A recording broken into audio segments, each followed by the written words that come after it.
Welcome to The Authentic Space with me. I'm your host, Kayana. With over 22 years of experience helping people to grow and heal professionally, I'm not just here to talk. I'm here to teach you how to think deeper, choose wiser, and connect better. You ready? Let's go. So listen, today I'm going to be talking about dating. Dating. It's like a scary movie, right? Dating is like a scary movie. You know, I feel like every scary movie starts off with a group of people, a group of friends, family members having fun. They having fun, they enjoying themselves, and then all of a sudden, ink, ink, ink, ink. That's how I feel like dating is. Because there's that honeymoon stage. And that honeymoon stage can be the texting stage, talking on the phone, even that first date. It's just beautiful, right? You guys are just getting to know each other. You know, you guys are just saying all the things that make sense, what you're looking for in a person. Everybody going to give the right answers. It's just beautiful. Here's who I'm looking for. Nah, she might be it though. And then, ink, ink, ink, ink, ink. Then you got the baby mama coming out. Then you got the baby daddy coming out. Then all of a sudden you got the ex coming out. And wait, you live with what's happening? Wait, you don't like texting and you don't like talking on the phone, so you don't really deal with the phone stuff. So all you do is talk in person.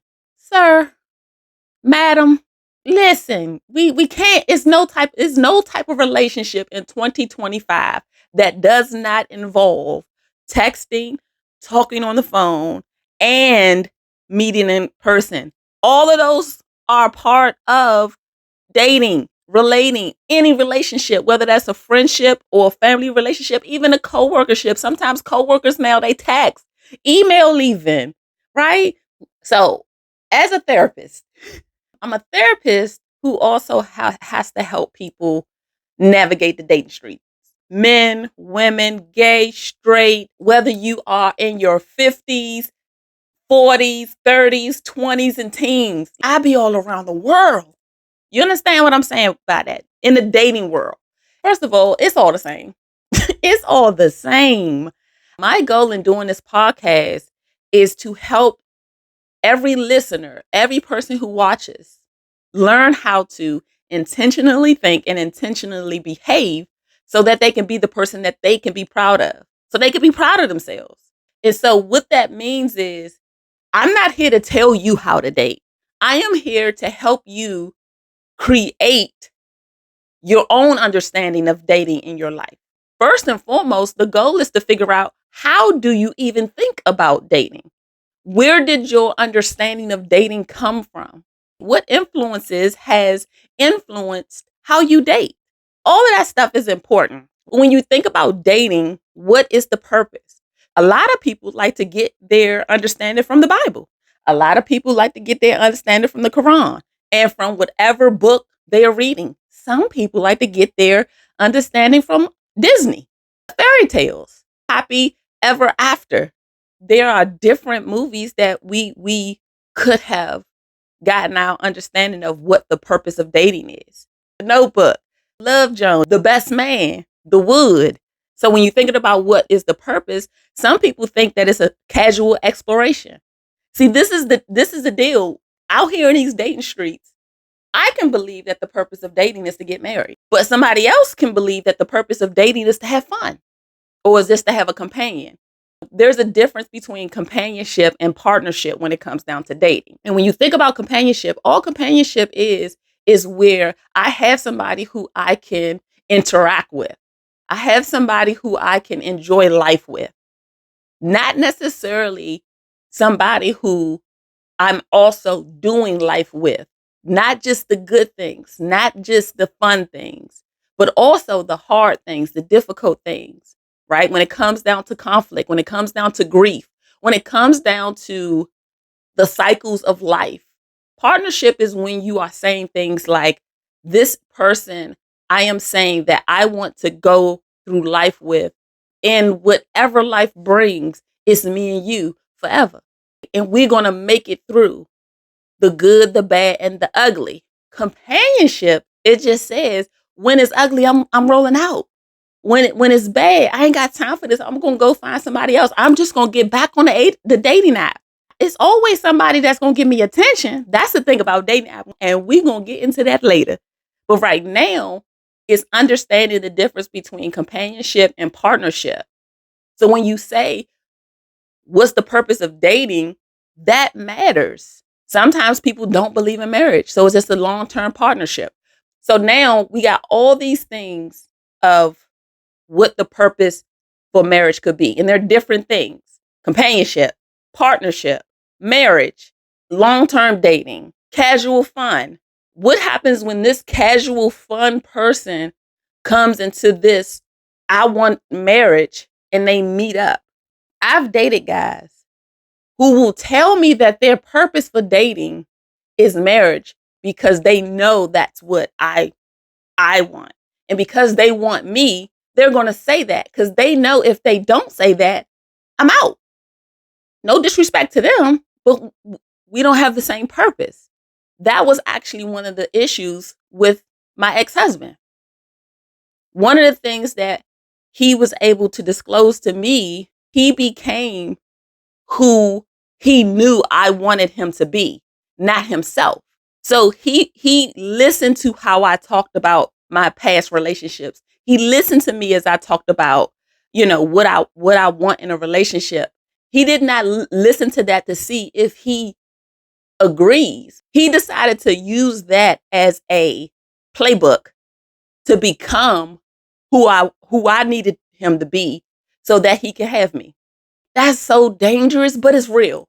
I hear that a lot, even with guys. Some guys will say, when we first started dating, she was all about having sex. Now, when we're married, she don't want to have sex at all. What's up with that? Or when we first were dating, she was making my food.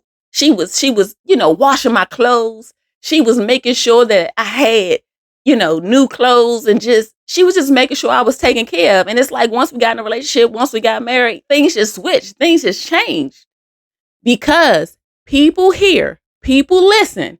And instead of somebody saying, oh, wait, I don't think that that's something that is long-term, like I'm going to do forever. Instead, people say, oh, he likes that. Oh, she likes that. Oh, they like that. Then I'm going to do that in order to win them over. The goal for me when you're dating, once you understand what your goal is to connect authentically. To be authentic is to be real, to be honest, to be true. So when you are dating with somebody and someone tells you that they want to be married and you do not want to be married, that's where that ends. It's no disrespect. It is no hard feelings. It's just understanding that we have different purposes. And when you have a different purpose, we're not connecting. And the reason why that's important when it comes down to dating is because that is the one thing that you guys are doing together to move as one. When we don't know what our purpose is, when we're dating, we risk assuming alignment, right? We risk assuming that we are on the same page when we're really not. So it's important to recognize when you know what your purpose is, you don't sway from that purpose because they look good. One of the ways, I'm giving you this so that you can think about it and figure out how it fits into your life. Deal? Okay. So the second thing, the question is, why are you even dating in the first place? Like, what's your motivation behind dating? Why do you want to date? Have you ever asked yourself, why do you want to be in a relationship? One of the reasons why I come up with these questions is because of my job. I've been able to sit in the space, in the presence of other people and help them to be able to authentically connect to themselves. So my goal is to help them connect to themselves. What's your why behind dating? You know what your what is. That's the purpose. But what's the why of why you're dating? What I find out is sometimes people date because they are lonely. Sometimes people don't understand that loneliness is not a feeling of emptiness because you don't have a significant other. Loneliness is the absence of connection. So typically, if somebody is feeling lonely, that means they have no connections. So if they say they are lonely, I will start naming the friends that I know about them. Have you talked to so and so? Have you talked to your friends? You're really close to your brother. You're really close to your sister. Have you spoken to them? If they say yeah, then I'll ask, when is the last time you've gone any place, or you've been out, or you've interacted with other people, and they say that. So then I'll go, well, help me to understand, when you use the word lonely, what do you mean by that? Because I know what the definition of loneliness is. And it sounds like when you are using that word lonely, it's it's it's connecting to not having a man. It's connecting to not having a woman. Is that right? And that's what happens. And so the goal for us is to recognize that you could feel a void because you have a desire to have a significant other and you don't have one. But if you are saying you are lonely, I want you to check your connections. This is why you have heard it said before. Somebody can feel lonely in a room full of people. The reason why people can say that is because somebody can feel lonely because they don't feel connected to anybody in that room. This is why I'm very apprehensive about seeing people with a lot of friends and assuming they are connected to those friends. And so it's not that you're lonely, it's that you have a desire to date, you have a desire to have a significant other, and that desire is not fulfilled. And so you're feeling a void in that desire. Now, what that is going to allow us to transition to is, what type of void are you trying to fill when you're saying why you want to date? So is it simply the void of wanting a significant other, or is it a void of wanting to feel significant, wanting to feel like you are worthy, wanting to feel like you are enough? Now that's different, because sometimes a person's why for dating is because without that counterpart, they don't feel worthy. They don't feel complete because they need somebody else to feel significant. Now, that's important for you to know, because if you don't know your why and you are saying your purpose is to get married, but your why is so that you can feel significant, but you're not saying that. You're not aware of that. So then you get into this relationship looking for this person to make you whole, not looking for this person to come and join you so that you guys can complete this purpose of being in this relationship together. It's not about that. It's more so about fulfilling your void to be significant. But it's also external pressures. Sometimes people feel like it's not so much that they need someone else to feel significant, but if someone feels like they need approval from others, being in a relationship, especially in this culture, is such an attention grabber. I remember years ago, I was in my early 20s, and I remember hanging out with these other single women, and they were a little bit older than me. And some were like in their mid 30s. I was in my early 20s. Some was like in their late 20s. And then you might have a few who were my age. But most of the people were older than me. But we would be together, just having fun, just enjoying each other's company. And then it will switch. And then we will start talking about men and being in a relationship. And then people will just start crying. People will start being like, what's wrong with me? I don't know. Why can't I find so-and-so got married, but I can't get married, and what's wrong with me? And then this person will start saying the same thing. And I was floored, because I was like, these individuals got a beautiful life. They got their own house, they got their own car, they got a good job. But they are sitting here crying, and I couldn't understand. This is me in my early 20s. So I've always been a person who's been like, what's the why behind it? That's why I became a therapist. People think I am who I am because I am a therapist. Darling, because of who I am, I became a therapist so it can mesh together. So it can connect. It makes sense in what I do. If I was going to do it without the education, I might as well do it with education as well, so that I won't just be talking out the side of my neck when I talk to people. This is before I had the degree, and I remember I went to the library. This is me. I went to the library and I researched. I was like, let me find some books on singleness. What is this? I was like, what is this phenomenon? Like, I was like, this is not normal. I can't remember the book, but I remember reading that book and being like, what? So some of the things in that book was talking about how our society here in America is targeted to relationships and families because people in relationships and families spend more money. They start talking about marketing. If you look at commercials, specific commercials are targeted to married and dating.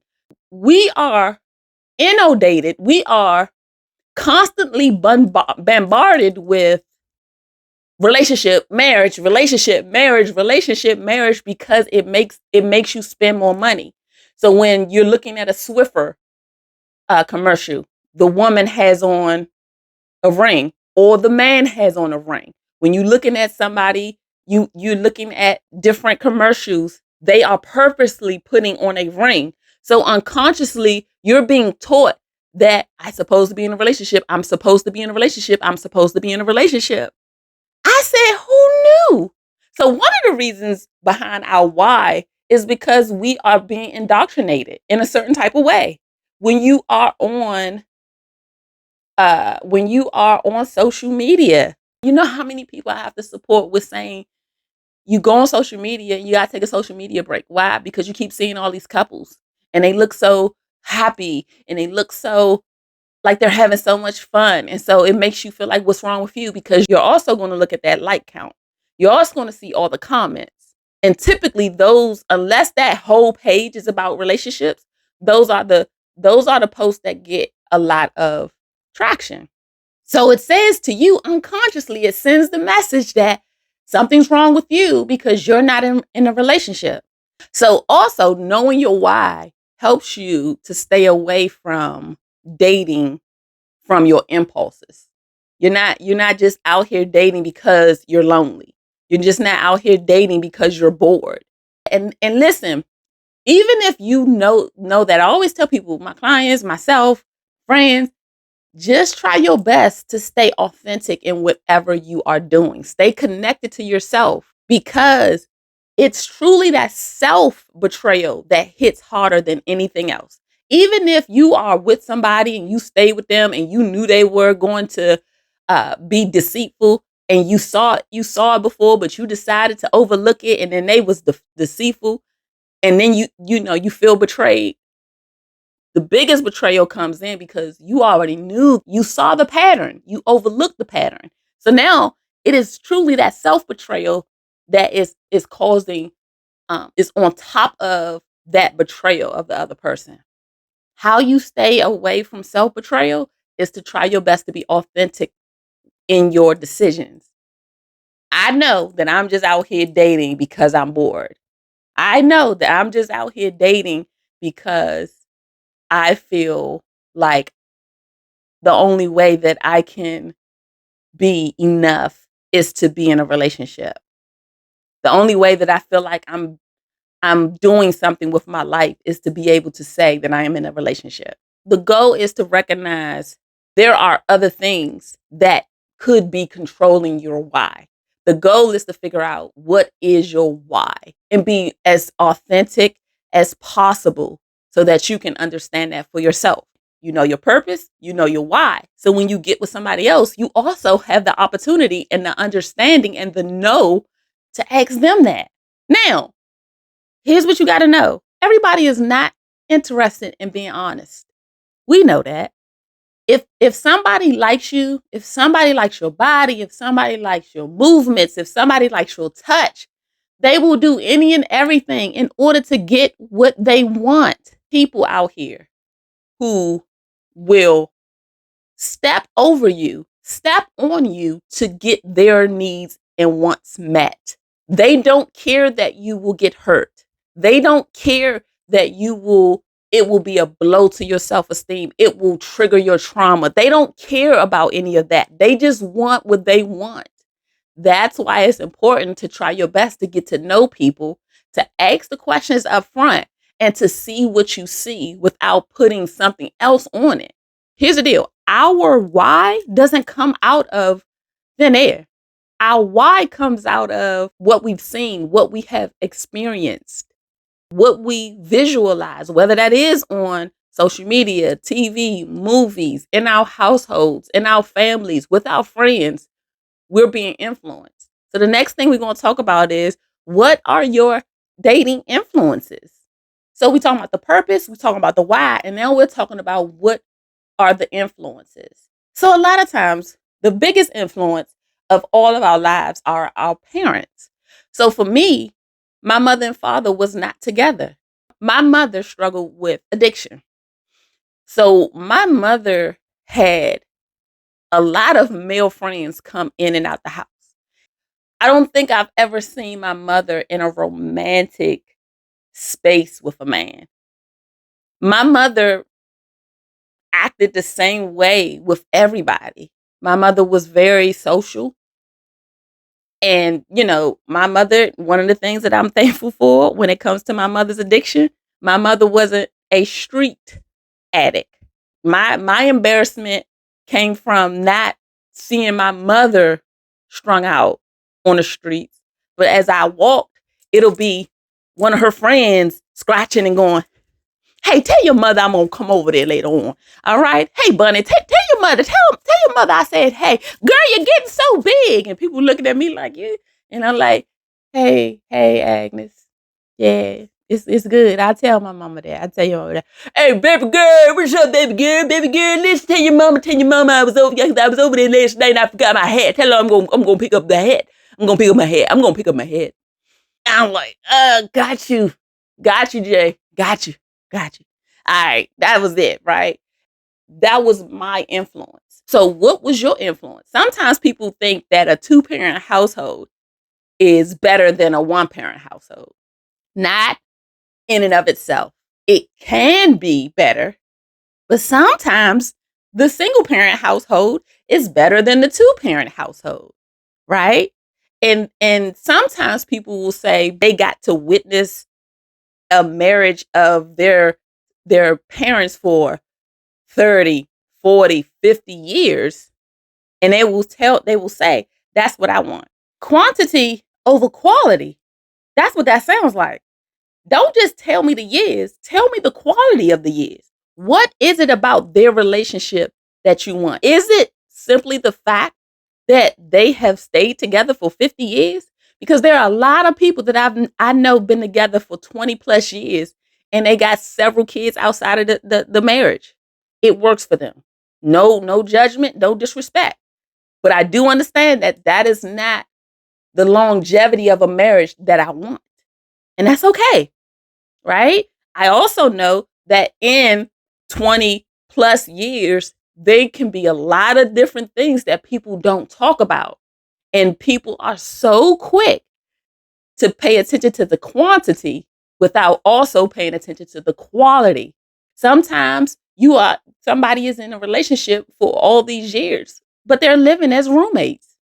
They don't have sex, they don't interact, they don't really talk. Only on the outside world do they seem as a couple. At home, it's a different story.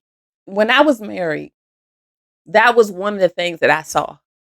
We would be in the household not speaking. I would not know what's wrong with him, what's going on now. And, I will go up and try to talk or whatever, and there will be something obviously was wrong. But now I'm good. Cool. But I remember one time we was going to visit his out of town family. And for some reason, he was mad at me again. I had no idea why, because it could have been anything. And so I was even contemplating whether or not I wanted to show up, because I was like, we're not even talking. We're not even interacting. I was like, what is this going to even look like? And I remember walking up. As I was walking to the place to go inside, I was still like, I don't think I want to do this. I was like, I don't do well with a facade. I was like, what is this going to look like? It's going to be uncomfortable. I don't know if I, and then I was like, you know what? If it's too uncomfortable, I'm going to leave. I'm going to, I'm going to pay my respect. I'm going to say hey to everybody. If it gets too uncomfortable, so I was like, all right, cool. I get in there. He stands up. Hey, sugar. Oh, so good to see you. How you doing? So good. How was work? Oh, my goodness. I wanted to be like, you lying mofo. No, no, no, no, no, no. What we not about to do? I was like, what we not about to do? And I was like, hey, how you doing? Hey, like what? People do that. That's why I'm divorced. I had no desire to be in not even a fake marriage, but I didn't want to have to produce this. We're the ideal couple, and no, we're not. No, this is not what's going on. This is not what this looks like. I'm not the one for that. So, what is your influence? I remember one particular time I was supporting this individual, and he was telling me how he wanted his wife to have similar characteristics to his mother. Remember, we're talking about what are our influences when it comes down to dating. Of course, I'm like, okay, so what does that mean when you say that? It was like, my mom cooked for me, make my plate. My mom used to iron. So I say, okay, I get that. And so I say, okay, well, are there any other traits that you seen in your mom that you want to see in your wife? So he was like, she would wash my clothes, be there for me when I was sick. It was just the care that my mother had. And I said, okay. And I told him, I said, one of the things I'm hearing as I'm listening to you and really seeking to understand, you are telling me traits of your mother that you're looking for in your wife. And it seems that the traits from your mother are based upon her role as a mother, not her role as a wife. He sat back and he was like, wow. He's like, I ain't never thought about that. See, that's one thing that therapy is able to provide. You want to be able to come in the therapeutic space ready to explore, not already having the answers, but trying to figure out what's happening, what's going on, how am I thinking? And that's how I am as a therapist. I don't know it all. You are the expert on yourself. And so I'm trying to figure you out and make sure that I'm making the best possible assessment from as much information as I possibly can. So he was like, I never thought about that. So I said, okay. I said, well, give me some characteristics or give me some traits that you saw from your mother while she was in the role of a wife, right? And that what that will look like is, how was her interaction with your dad? What did that look like?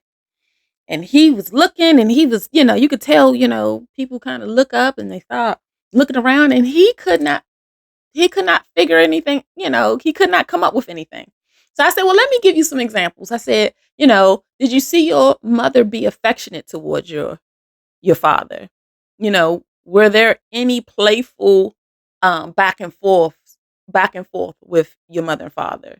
Did they do things for each other? And he just got being like, nope, nope, nope, nope, nope, nope. So I was like, okay. So with that being said, it sounds like you're trying to get from your wife what you saw in your mother as a mother, not as a wife. It may help you to understand you're looking for your wife to be a mother figure, not a wife.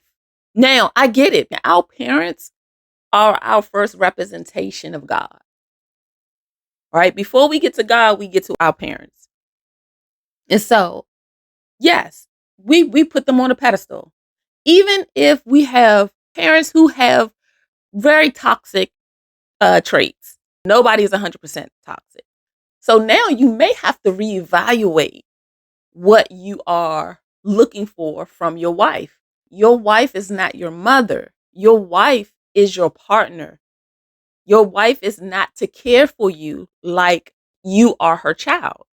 And no different if I was talking to your wife. If I was talking to your wife and your wife tells me she starts to list all the things that her dad did for her in his role as a father, but not really paying attention or not having any examples of her dad as a husband. Because some women do the same thing. Some women are trying to get their father as a father in their husband as a husband. They want their husbands to be their father. And again, that's not your father, that's your husband.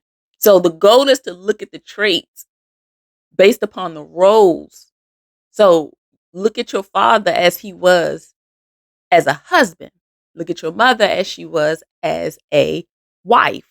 And unfortunately, nobody has said that to me. I had literally just conceptualized that in that meeting with him.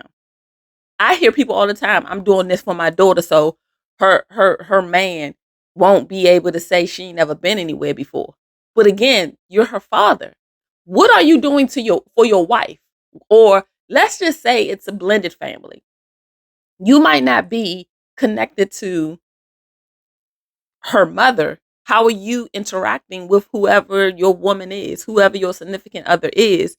How are you showing up in your life? Because that is the example that you're giving to your child, not you as a father. You don't want her husband to come in to be her father.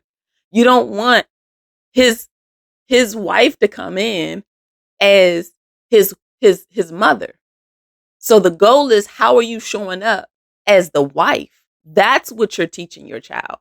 And that is what you're instilling in your child. The goal is to be able to say, here are the qualities of a wife versus a mother. And I thought that was really good. So understanding the influences that come into our space when it comes down to how we think about dating. Does that make sense? And I think that's so important, because if you don't do that, then, you'll end up again having these unrealistic expectations for your significant other. Another thing that is important to also take into consideration is past relationships. How past relationships come into our current relationships.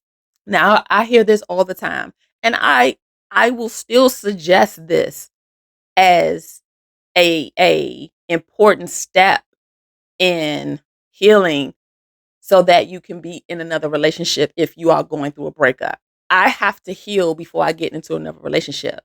That's important. But there is only but so much healing you can do outside of actually being in another relationship. There are certain triggers that you may not even know is actually there until you get into the next relationship. So there's that healing that needs to take place. Like for me, when I got my divorce, I had to understand where I went wrong. I had to understand the areas in which I was being petty. I had to understand the areas in which I was not being authentic. I had to understand the areas in which I was talking too much.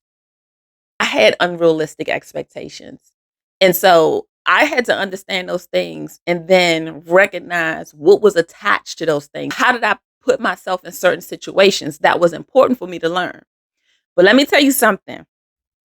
There were certain things that I didn't get until I got into my next relationship. And once I got into my relationship after my divorce, it was 4 years after I was divorced, a real relationship. I've dated, but to get into a relationship. And one day I was talking to this guy, and he was talking about marriage, but I felt like I wasn't getting a lot from him and knowing a lot about him outside of our interactions.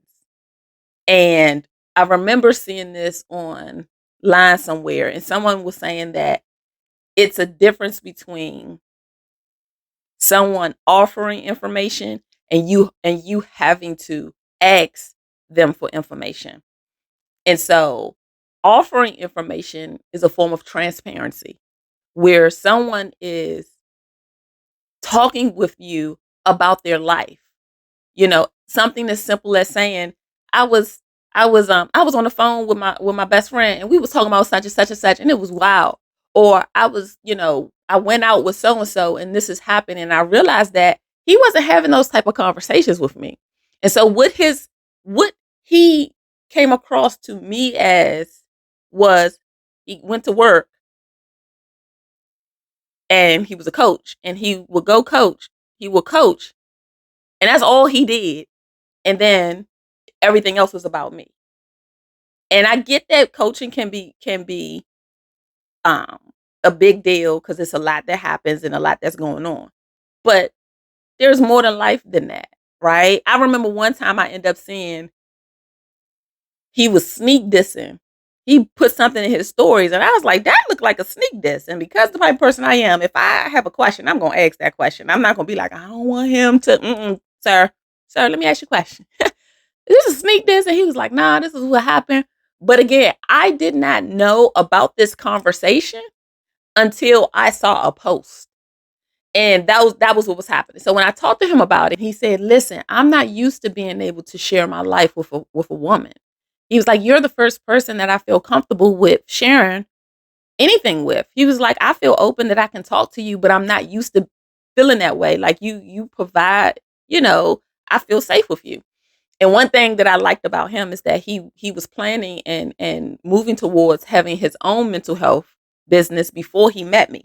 So there were certain he had been in therapy, and he's not a therapist. That's not his job. He was literally, or he has a mental health organization now because of how therapy has benefited him. So there was a certain understanding that he had in dealing with his stuff. Right now, everybody got their growth journey and their healing journey, and sometimes you meet people in their journey where they have just started, and sometimes that zealousness can cause you to think that you are in a different place than you really are.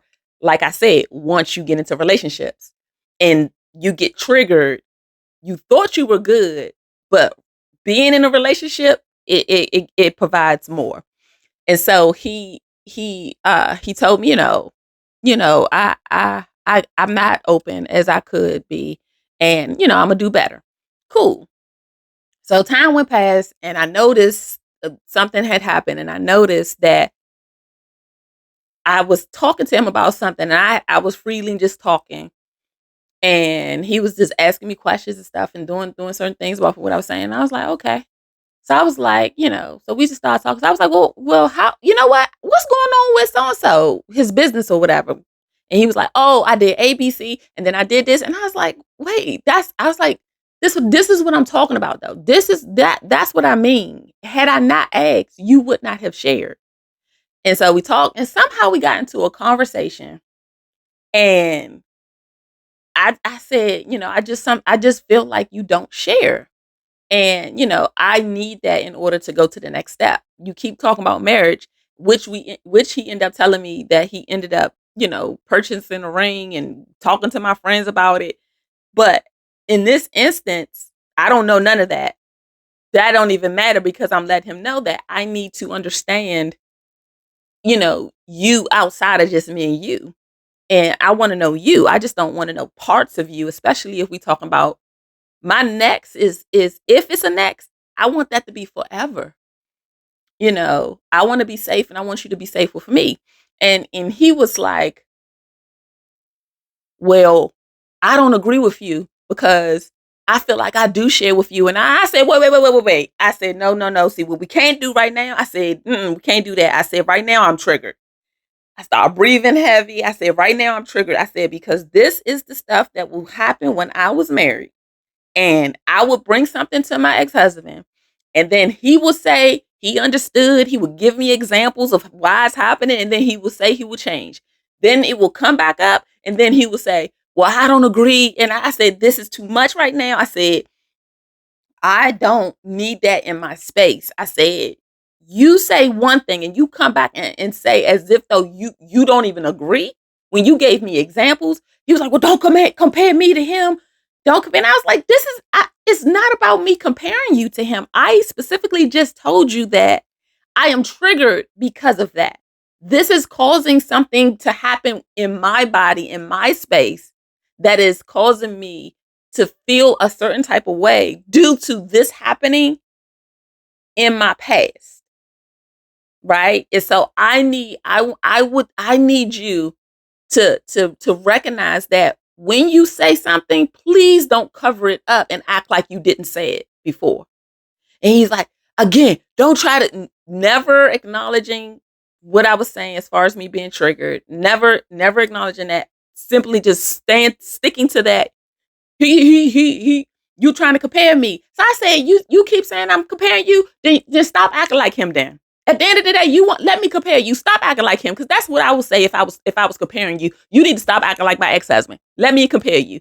Well, don't see you comparing me now. And I said, stop acting like my ex-husband, because just like him being my ex, you can be in the same space. So if you want to compare, that's what we're gonna compare. But that's not what I was doing, and so that's what I'm saying. I would not have thought that I would have responded like that if you asked me outside of a relationship. Do you think you would tell somebody that if they keep saying you comparing your ex, they can be where your ex is now? I would never say that. I would never. The audacity of someone to say something like that. So sometimes your past relationships can absolutely influence your current relationship. Sometimes people are hurt or are abused in their past relationships. They are cheated on. They are lied to constantly. They are constantly in a gaslighting situation where they see something on social media and the person's like, that's not what it is. Or they see a text message come up and you see what it is, but they switch it up and say it's something else other than what it really is. And so if you get into another relationship, you automatically get in that relationship thinking you're not about to lie to me. You're suspicious about everything. You end up taking suspicion straight off the soon as you start interacting with this person based upon your past relationship. So once you know your why and you understand where your patterns come from, the goal is to be able to ask yourself a question that we rarely hear, right? How do you actually date? Nobody sits us down and talk about, here's how you're supposed to date. Here's what dating looks like. Nobody says that or does that. Do you online date, or do you, organically you want to be able to date? What does that look like? Do you want to go through a dating service? When we talk about online dating, I do online as well as organic, but for the most part online, because I work for myself, by myself, and I work from home. My coworkers are Miles Morales and, Wolverine, Batman, Superman, Wonder Woman, Spider-Man, Black Panther. You get what I'm saying? So Mario, Captain Planet. So I don't get to interact with people. And so online dating works for me because it provides an opportunity to kind of socialize, because I have that desire. Conceptualizing online dating is like this. If I go into a bar and a guy sees me walk in and comes over, buys me a drink, or just comes over, sits next to me and starts talking to me. If 5 other guys saw me and was interested in me, they're not going to come over as well. They're just going to have to, they missed out. Because typically when that one guy comes over, unless it's something where you just like, nah, I'm not interested. No, thank you. Right? You're probably going to be talking to that one individual that entire night. So those other 5 people, they not going to come at you. Online is different. Online, you walk into the online bar and 100 guys see you. They like what they see. And all of them at once send a like and send a message. I like your locks. I like your dreads. I like your hair. I like your smile. I like your style. And so now, unlike that bar, you got one interaction you got to worry about. But online, it can feel overwhelming because now you got all these people in your inbox coming at you at the same time. So you're having multiple conversations with several different people, right? That can be overwhelming. So online, a lot of times it can definitely be overwhelming. And that's why a lot of people don't like it. And then you don't know who you're really talking to. Anybody can put a picture up there. Now, one thing that I do with online, I tell people all the time, there's no way you are to be getting catfished in 2025, right? Before you go out on any date, video chat with the person. Now, I have recently found I end up matching with somebody, and he had a thing where he would not give out his number before he met somebody. And he told me because he met somebody and then that person ended up stalking him. I said, I get it. I said, but what you're looking for and what I'm looking for are two different things. Because this is my non-negotiable that's meeting your non-negotiable. So therefore, we not negotiating. And that's fine. I wish you nothing but the best.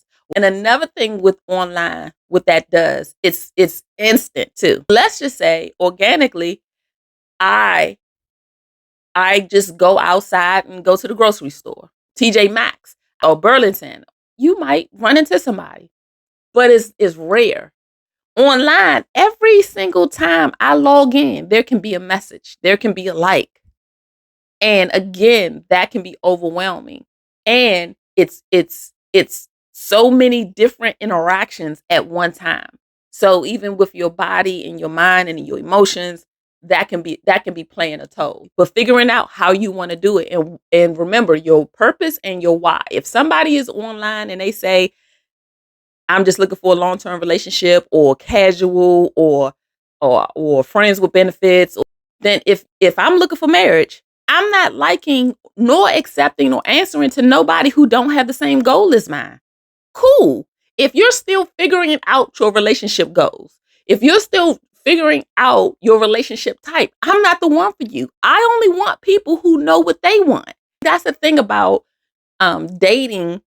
They don't want what you want. That's why you know your goals. That's why you know your why.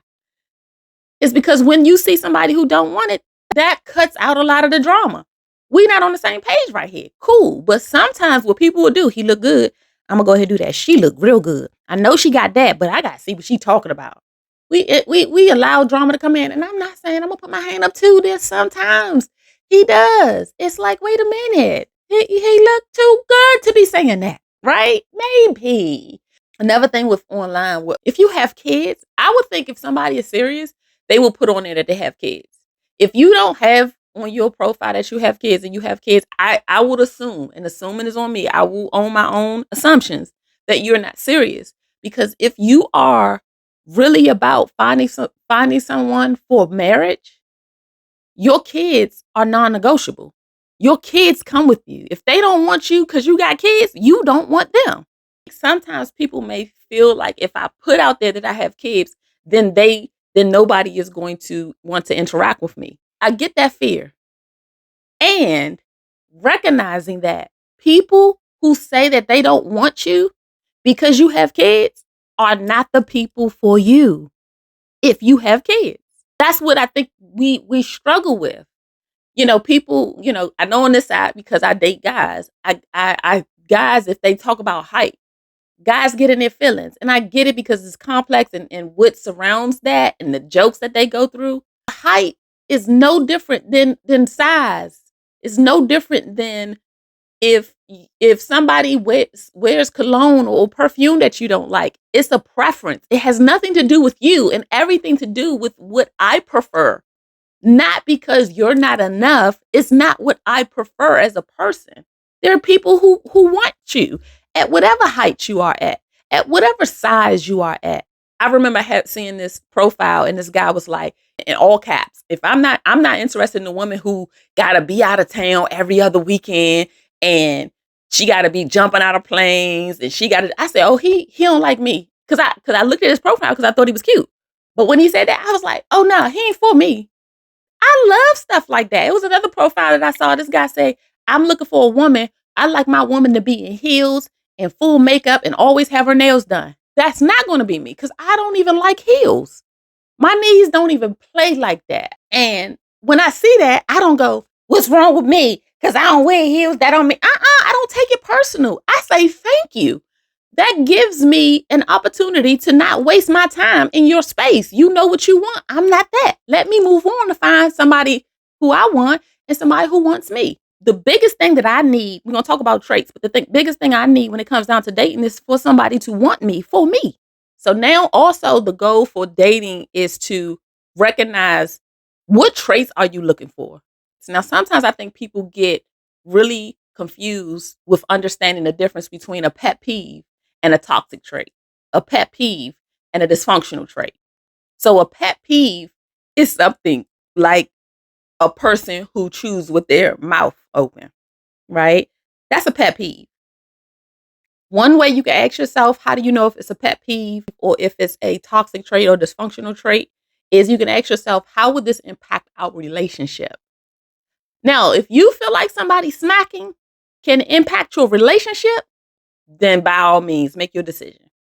Smacking won't impact my relationship with somebody. It won't impact how we spend our money, our communication, our ability to deal with conflict. Now, somebody who has a harmful pattern, like being chronically dishonest, like they are constantly lying, you're constantly seeing them or catching them in a lie, you can't trust them. So you got smacking their teeth or smacking when they eat and constantly lying.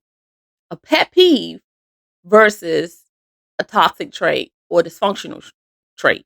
What I realize is I have to give you room enough to be yourself without me course correcting everything I see. That leads me into how you date is being able to date to be accepted for who you are versus dating to be liked. So dating to be liked is more so about, I know that he loves Italian. So I don't like Italian, but I'm not going to tell him I don't like Italian because I don't want to make it weird, and I don't want him to be upset. So I won't tell him that, and I'll just go to the restaurant because I just want to be in his presence, right? I don't really like cooking, but I'm a cook for him while we're dating because he say he likes women that cook. So I'm a cook for him because I know that's what he likes, right? I know that she likes men who always pays for her nails and gets her hair done. I don't have money like that, but I'm going to still do it for her because I really like her. And I'm going to just do this because I don't want her to not like me.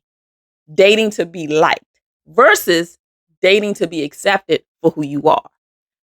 I don't like Italian. Give me three more options that you like? I'm sure we can connect somewhere on your next three where I don't have to sacrifice my taste buds to go out to eat someplace where I don't like when there are a plethora of other choices we can choose from that you like, right? If a guy, you don't have the money like that, or you don't even feel the need to do that, you get to say, right now, I feel like we're just starting. I don't, while I do like to, support my woman and, give her, buy her things, that's my woman. We're just dating. And part of that, I'm fine with buying you, a meal, hanging out and getting to know each other. But right now, I don't think it's appropriate to be able to give you money to do these things, right? Dating to be accepted for who you are, not dating to be liked so that they will like you.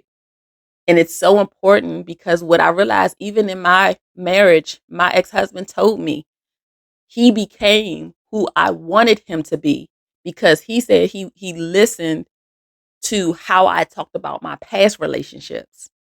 And he figured that if he showed me who he really was, because my ex-husband actually told me he was an asshole.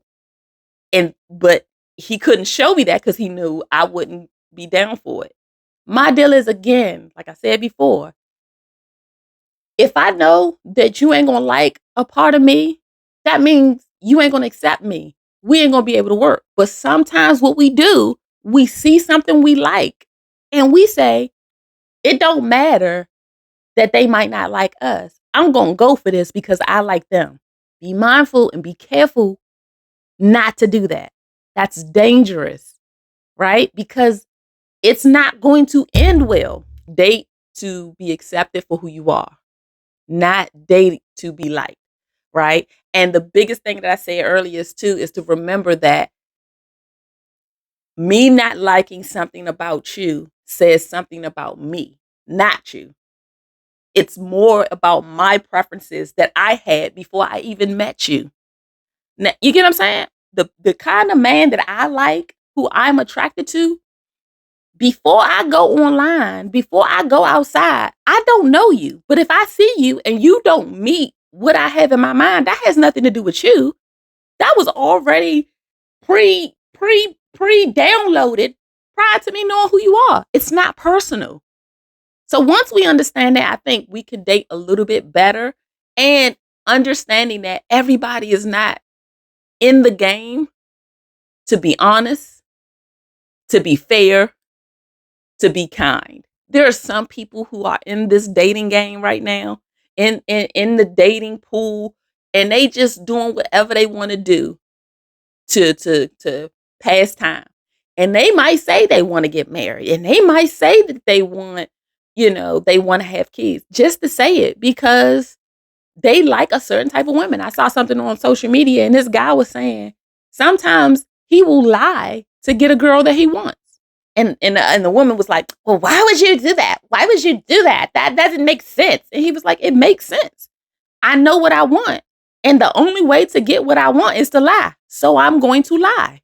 There are people out there like that. That's why you have to take your time, not get caught up in your feelings, not get caught up in he's cute, he has money, right? Because you can present yourself. I went out with this guy, he pulled up in a Porsche, and one thing he said to me, he said, "You don't know if that's rented or not."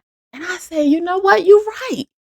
One of the things I would do with some of my clients, when I was in my office, I had a whiteboard, and I would break down the different categories of dating, right? So, uh, the initial dating stage, the talking stage, dating exclusively, being in a relationship, engagement, marriage, right? That was this particular person's different categories.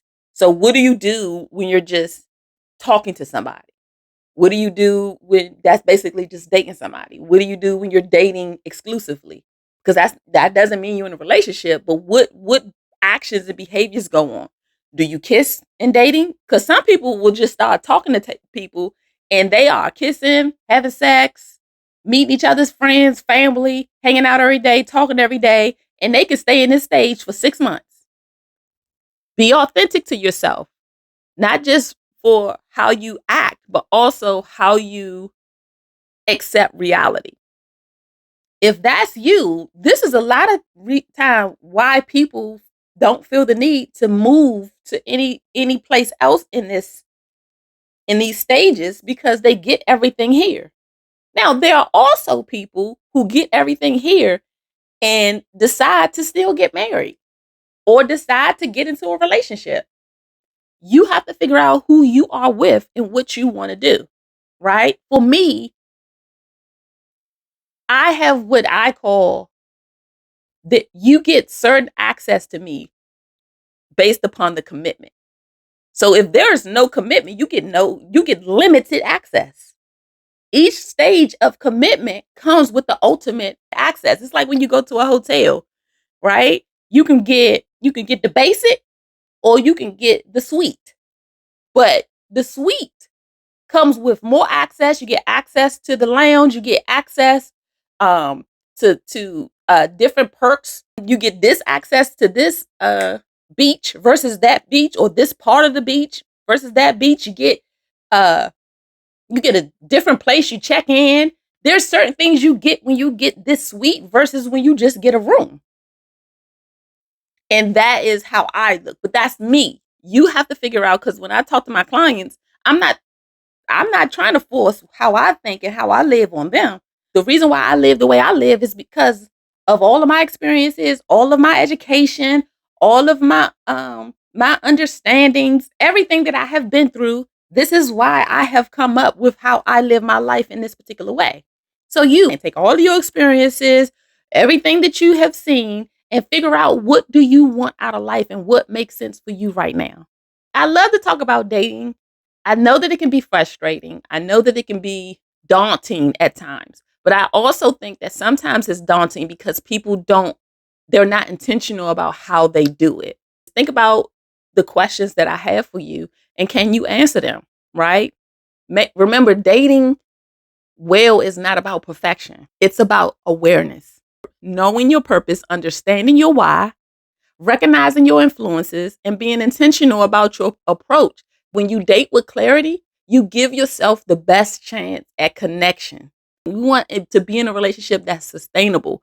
When we see behaviors that are not based upon the traits that we want and we overlook them, because remember, you all, nobody is 100% toxic.